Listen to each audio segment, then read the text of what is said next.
नमस्कार दोस्तों, मैं doctor Ankit Maheshwari from premier gastro liver clinic, Husainganj, Lucknow. दोस्तों, आज हम बात करेंगे पाइल्स यानी कि बवासीर के बारे में। तो बवासीर यानी कि पाइल्स आजकल की एक काफ़ी कॉमन बीमारी हो गई है और कई सारे अध्ययन में पाया गया है कि इंडिया में हर 5 में से 1 व्यक्ति को पाइल्स की समस्या होती है। तो ये कॉमन बीमारी इतनी कॉमन क्यों बनती चली जा रही है? पहले तो समझते हैं कि पाइल्स होता क्यों है, उसके होने की वजह क्या है। तो आप जाने, नॉर्मली हमारा जो गुदा द्वार होता है, जो लैट्रिन करने का रास्ता होता है, वहाँ पर नॉर्मली नसें, खून की नसें पाई जाती हैं जो उसको टिश्यू को सप्लाई करती हैं। तो यदि वहाँ गुदा द्वार में लैट्रिन की मात्रा ज़्यादा है, सख्त है या वो बहुत प्रेशर से निकलती है, बहुत प्रेशर लगाना पड़ता है, तो ये नसें आमतौर पे उसमें सूजन आने लग जाती हैं, वो सूजने लग जाती हैं। तो वही नसें सूज करके पाइल्स का रूप ले लेती हैं और फिर उसमें लक्षण आना शुरू हो जाते हैं। तो क्या कारण है जिसकी वजह से पाइल्स जल्दी बनता है? तो सबसे ज़्यादा मुख्यतः कारणों में आते हैं, एक तो लंबे समय से कॉन्स्टिपेशन की प्रॉब्लम होना। यदि आपको क्रॉनिक कॉन्स्टिपेशन की प्रॉब्लम है, लंबे समय से है, तो यह कारण हो सकता है पाइल्स होने का।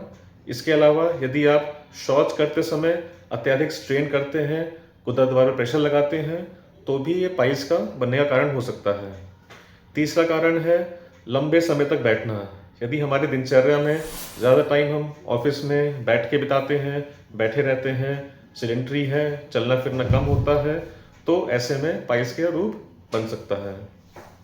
इसके अलावा यदि हम टॉयलेट में अत्यधिक टाइम बिताते हैं, हमारा टॉयलेट टाइम बहुत ज़्यादा है, हम बहुत टाइम लगाते हैं, जोर लगाते हैं, प्रेशर लगाते हैं, लैट्रिन थोड़ी कड़ी होती है, तो ऐसे में पाइल्स की समस्या हो सकती है। इसके बाद बात करते हैं इसके टाइप्स के बारे में। तो पाइल्स 2 तरह की होती है, एक होता है इंटरनल पाइल्स, एक होता है एक्सटर्नल पाइल्स। इंटरनल पाइल्स वो जो कि हमें नॉर्मली आई से दिखता नहीं है, वो गुदा द्वार के अंदर पाया जाता है। और दूसरा एक्सटर्नल पाइल्स जो स्किन के नीचे आउटसाइड हमको आंखों से दिखता है। इसके अलावा पाइल्स की कुछ ग्रेडिंग होती हैं जो हमें इलाज को करने में मदद करती हैं। इसमें ग्रेड 1, 2, 3 और 4 पाई जाती हैं। ग्रेड 1 में ये इंटरनल पाइल्स होती हैं जो हमें नॉर्मली बाहर नहीं दिखती हैं। ग्रेड 2 में ये पाइल्स बाहर निकल के आती हैं, लेकिन स्वतः यानी अपने आप ही ये अंदर भी चली जाती हैं। ग्रेड 3 में पाइल्स की नसें बाहर निकल के आती हैं, वह खुद से नहीं जाती हैं, हमको उसको अंदर धकेल के अंदर करना पड़ता है। और ग्रेड 4 में ये बहुत बड़ी साइज़ की हो जाती हैं और ये बाहर ही लटकती रहती हैं, स्किन से बाहर आती रहती हैं, गुदा द्वार से बाहर रहती हैं और वापस अंदर नहीं जाती हैं। तो इस तरह से ग्रेडिंग करने से हमें उसको ट्रीट करने में मदद मिलती है। इसके अलावा ये बात करते हैं लक्षणों की। तो क्या लक्षण होते हैं पाइल्स अगर किसी को हो रही है? सबसे कॉमन चीज़ जो प्रॉब्लम लेके आते हैं वो है ब्लीडिंग। आपको गुदा द्वार से ताज़ा खून आएगा, लैट्रिन में साथ खून आएगा आपको, जिसमें यूजुअली दर्द नहीं होता है और लाल रंग का खून आता है। इसके अलावा जो वहाँ की स्किन है गुदा द्वार की, उसमें इरिटेशन होगा, इचिंग होगी, जलन हो सकती है, दर्द हो सकता है, कुछ केसेस में वहाँ पर दर्द भी होता है। इसके अलावा जब वो पाइल्स बहुत समय तक बाहर रहती है, सूज जाती है, तो वहाँ पर एक सूजन का एहसास रहता है, जिसमें कि मोशन करने में तकलीफ हो सकती है। तो ये हो गई बात उसके लक्षणों की। अब बात करते हैं इसका ट्रीटमेंट। तो ट्रीटमेंट हमारा डिपेंड करता है कि हमारी पाइल्स किस ग्रेड की हैं, कितनी सिम्टोमेटिक है और वह हमारी लाइफ को कितना डिस्टर्ब करती हैं। तो इसमें स्टार्टिंग करें तो कंजर्वेटिव ट्रीटमेंट आता है, यानी कि होम बेस्ड ट्रीटमेंट, जिसमें कि हमें किसी ज़्यादा खास इलाज की जरूरत नहीं पड़ती है और हम घर में ही इसका उपचार कर सकते हैं बिना किसी डॉक्टरी परामर्श के। उसमें सबसे मेन है high fibre diet.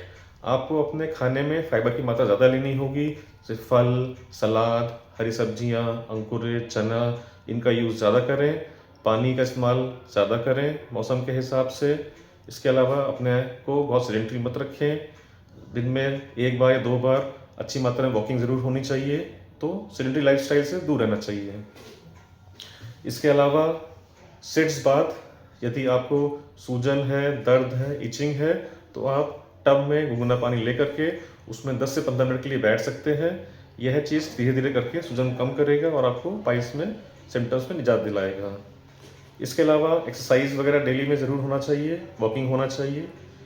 Second number बात करते हैं दवाइयों की। यदि आपको कंजर्वेटिव ट्रीटमेंट से आराम नहीं है तो हमें कुछ दवाई का यूज़ करना पड़ता है जो कि ओवर द काउंटर हमें अवेलेबल हो जाती हैं। जैसे कि मुख्यतः जो है वो होती हैं स्टूल सॉफ्टनर और लैक्सेटिव्स, जैसे कि लैक्टिलोज, कुछ लोग सेना यूज़ करते हैं, इसबगोल का यूज़ करते हैं, और स्टूल सॉफ्टनर जैसे कि कई सारे जो मार्केट में अवेलेबल प्रोडक्ट्स हैं जैसे कायम चूर्ण है, सॉफ्टवैक है, इन सब के यूज़ से मोशन को सॉफ्ट करके इन सब चीज़ों से को कम किया जा सकता है। इसमें मुख्यतः कुछ टॉपिकल स्टेरॉइड बेस्ड क्रीम्स होती हैं जो पाइल्स से सूजन कम करके पाइल्स को कम करती हैं। इसके अलावा कुछ ओरल मेडिसिन्स हैं जिन्हें हम फ्लेवोनॉइड्स बोलते हैं। यह दवाइयाँ जो नसें सूजी हुई होती हैं, फूली होती हैं, उन पे काम करती हैं, उस सूजन को ब्लड फ्लो को नॉर्मलाइज करती हैं, सूजन को कम करती हैं और नसों को अपने नॉर्मल साइज पे आने पे मदद करती हैं। तो इन चीज़ों से भी पाइल्स में से आराम मिल सकता है। इसके बाद यदि आपको इन सब चीज़ों से आराम नहीं मिलता है तो कुछ ओपीडी बेस्ड प्रोसीजर्स होते हैं, ट्रीटमेंट होते हैं जो आपके डॉक्टर इसको अपनाते हैं, जिसमें आप डॉक्टर क्लिनिक पे जाएंगे, उस प्रोसीजर को करते हैं और आपको तुरंत जो है आराम मिलना शुरू हो जाता है और आप छुट्टी हो जाती है। इसमें आता है कुछ एंडोस्कोपिक गाइडेड प्रोसीजर है, जैसे कि एंडोस्कोपिक बैंडिंग होती है ऑफ हीमोरॉइड्स, जिसमें कि एक रबर बैंड द्वारा नसें फूली हुई होती हैं इन्हें बांधा जाता है। इसके अलावा स्क्लेरोथेरेपी होती है जिसमें कि एंडोस्कोपी कैमरे की मदद से नसों में इंजेक्शन दे करके एक पदार्थ डाला जाता है जिससे कि नसें सूख जाती हैं, पिचक जाती हैं और पाइल्स से आराम मिल जाता है। इसके अलावा फोटोकोगुलेशन है जिसकी मदद से भी नसों को कम करके हम पाइल्स से निजात पा सकते हैं। अच्छा, अंत में आता है ऑप्शन सर्जरी का।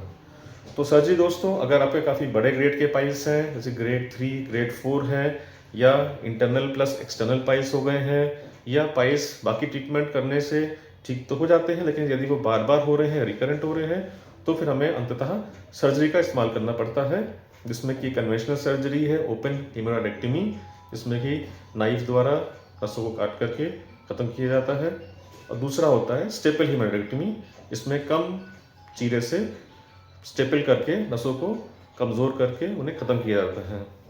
तो दोस्तों, आज हमने बात की पाइल्स के ऊपर और मैं आशा करता हूँ कि आपको मेरा वीडियो पसंद आया होगा। आप इसको अपने दोस्तों, रिश्तेदारों के साथ शेयर करें और ज़्यादा से ज़्यादा लोगों को इसका फ़ायदा दें। धन्यवाद।